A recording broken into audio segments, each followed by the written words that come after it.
തളിപ്പറമ്പിനെക്കുറിച്ച് സൂചിപ്പിച്ചു. തളിപ്പറമ്പിലെ P K ശ്യാമളയുടെ സ്ഥാനാർത്ഥിത്വം വന്ന ഘട്ടത്തിൽ തന്നെ അതൊരു വലിയ രാഷ്ട്രീയ വിവാദമായിരുന്നു. അത് ഈ ഘട്ടത്തിൽ മനസ്സിലാക്കേണ്ടത് അത് പരിഹരിക്കാൻ അല്ലെങ്കിൽ അതിൽ കൊടുത്ത രാഷ്ട്രീയ വിശദീകരണങ്ങൾ കൊണ്ട് CPIM-നും LDF-നും അതിനെ മറികടക്കാൻ കഴിഞ്ഞിട്ടില്ല. അതുപോലെ തന്നെ അങ്ങനെയാണെങ്കിൽ അതിനെ ഈ തെരഞ്ഞെടുപ്പിൻ്റെ ഘട്ടത്തിൽ മനസ്സിലാക്കാൻ അത് അപകടം ചെയ്യുന്നൊരു തലത്തിലേക്ക് വളരുന്നു എന്ന് തിരിച്ചറിയാൻ കഴിയേണ്ടതായിരുന്നില്ലേ CPIM-നെ പോലൊരു പാർട്ടിക്ക്? രണ്ടാമത്തെ കാര്യം, ഇപ്പോൾ പയ്യന്നൂരിൻ്റെ കാര്യത്തിലും സമാനമല്ലേ സ്ഥിതി? ഏറ്റവും വലിയ ഭൂരിപക്ഷം കിട്ടുന്ന CPIM-ൻ്റെ വലിയ സ്വാധീന കേന്ദ്രമായിട്ടുള്ള ഒരു മണ്ഡലത്തിൽ സംഭവിച്ച ഈ പരാജയം എന്നുള്ളത് അത് തെരഞ്ഞെടുപ്പ് ഘട്ടങ്ങളിൽ മനസ്സിലാക്കി വിലയിരുത്തി അതിനെ അതിജീവിക്കാൻ കഴിയാതെ പോയതും അങ്ങനെയാണെങ്കിൽ ഇനിയുള്ള പരിശോധന നിശ്ചയമായും കമ്മ്യൂണിസ്റ്റ് പാർട്ടികളുടെ ഒരു രീതി തന്നെയാണത്. ഒരു തെരഞ്ഞെടുപ്പ് പരാജയം കൊണ്ട് തീർന്നു പോകുന്നതല്ല കമ്മ്യൂണിസ്റ്റ് പാർട്ടികളും, അതുമറിയാം. പക്ഷേ പ്രചാരണ ഘട്ടത്തിൻ്റെ ഓരോ ഘട്ടവും വിലയിരുത്തുന്ന കമ്മ്യൂണിസ്റ്റ് പാർട്ടികൾക്ക് ഇത് മനസ്സിലാക്കാൻ കഴിയാതെ പോയോ? അതോ മനസ്സിലാക്കിയിട്ടും പിന്നീട് മറ്റൊന്നും ചെയ്യാൻ കഴിയാത്തൊരു നിലയിലേക്ക് മാറുകയായിരുന്നു? അത്തരമൊരു തുറന്ന വിശദീകരണം സാധ്യമാണോ താങ്കളെ സംബന്ധിച്ച്? 2, അതുപോലെ മുഖ്യമന്ത്രി മത്സരിക്കുന്ന ധർമ്മടത്ത് ഏതാണ്ട് 7 റൗണ്ടോളം അദ്ദേഹം പിന്നിലായിരുന്നു. ധർമ്മടം ഈ പറഞ്ഞ പോലെ 50,000-നടുത്ത് ഭൂരിപക്ഷം കഴിഞ്ഞ തവണ കിട്ടിയ ഒരു മണ്ഡലത്തിൽ വോട്ട് കുറഞ്ഞിട്ടുണ്ട്.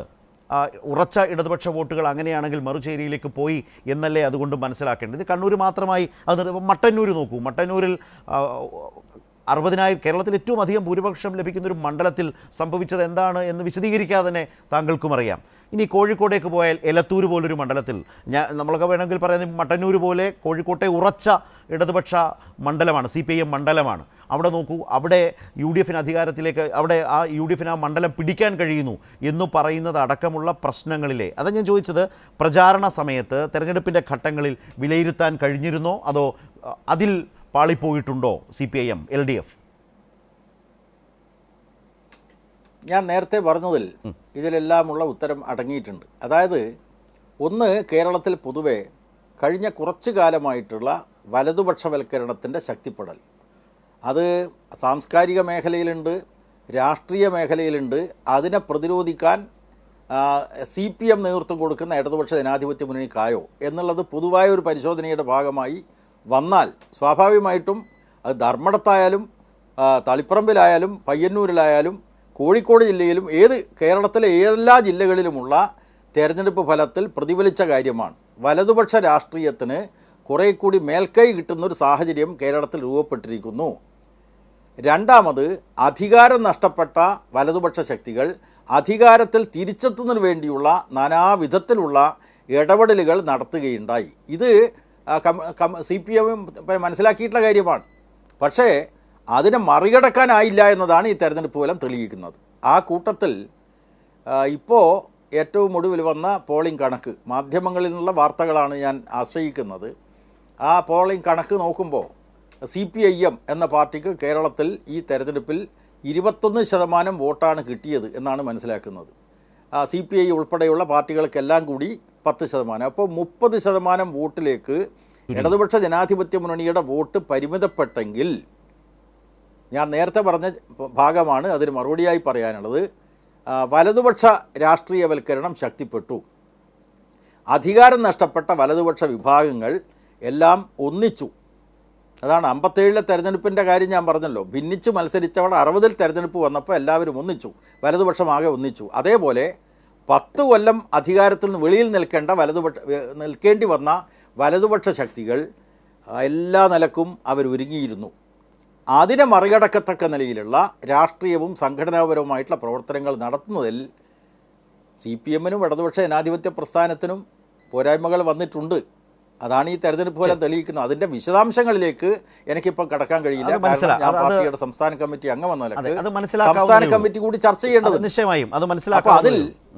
അതിൽ അത് പൊതുവായിട്ടുള്ളൊരു പ്രവണതയുടെ കാര്യമാണ് ഞാനിവിടെ പറഞ്ഞത്. റൈറ്റ്. പക്ഷേ താങ്കൾ പറഞ്ഞപ്പോൾ കേട്ടിരുന്നതിലെ ഒരു സംശയം കൂടി ചോദിക്കട്ടെ.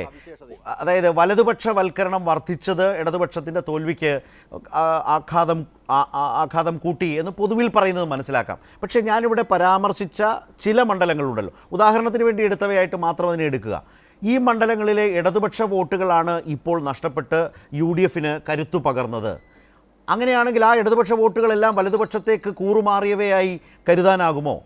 അവയെ ഇടതുപക്ഷത്തേക്ക് മടക്കി കൊണ്ടുവരേണ്ടതായ രാഷ്ട്രീയ ഉത്തരവാദിത്വം ഇടതുപക്ഷത്തിനില്ലേ, വിശിഷ്യ CPM-നില്ലേ? അപ്പോൾ ആ വോട്ടുകൾ ഇപ്പോൾ ചെയ്യാതെ പോയ അല്ലെങ്കിൽ മറുചേരിയിലേക്ക് പോയ വോട്ടുകളെ ആകെ വലതുപക്ഷ വോട്ടുകളായി ബ്രാൻഡ് ചെയ്ത് മാറ്റാൻ കഴിയുമോ CPM-ന്? മടക്കി കൊണ്ടുവരേണ്ട വോട്ടുകളാണ് എന്ന തിരിച്ചറിവോടെ ആ രാഷ്ട്രീയ ഉത്തരവാദിത്വത്തോടെ അവയെ സമീപിക്കുമോ?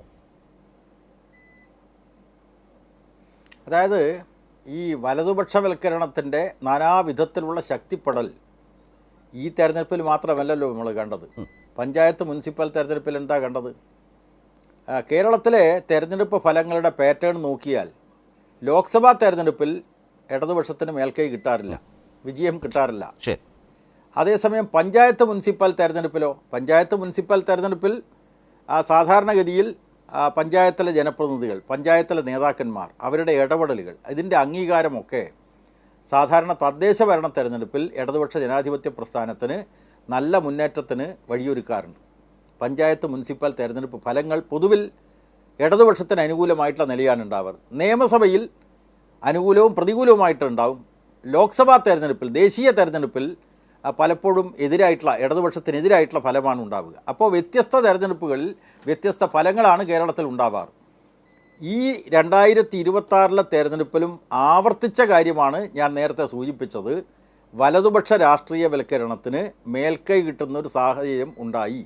ഇതിനെ മറികടക്കാനുള്ള പ്രവർത്തനങ്ങൾ അതൊക്കെ വിലയിരുത്തിയിട്ടുണ്ടെങ്കിലും അത് മറികടക്കാനുള്ള പ്രവർത്തനങ്ങൾ വിജയിച്ചില്ല എന്ന് കാണാൻ കഴിയും. അതിൻ്റെ വിശദാംശങ്ങൾ നമുക്ക് കേരളത്തിലുടനീളമുള്ള ഈ തെരഞ്ഞെടുപ്പ് ചിത്രത്തിൻ്റെ വിശദാംശങ്ങൾ പരിശോധിച്ചുകൊണ്ട് നടത്തേണ്ടതുണ്ട്. അതേസമയം ചില അസംബ്ലി മണ്ഡലങ്ങളിൽ ചില പ്രത്യേകതകളുണ്ട്. ആ അസംബ്ലി മണ്ഡലങ്ങളുടെ പ്രത്യേകതകളും ഇതിൻ്റെ ഭാഗമായി പരിശോധിക്കും. അപ്പോൾ അതുകൊണ്ട് കേരളത്തിൻ്റെ വലതുപക്ഷ രാഷ്ട്രീയവൽക്കരണമാണ് ഇടതുപക്ഷത്തിൻ്റെ ഈ തിരിച്ചടിക്ക് കാരണം എന്ന പൊതുവായിട്ടുള്ള നിഗമനത്തിൽ നമുക്കിപ്പോൾ എത്താൻ പറ്റും.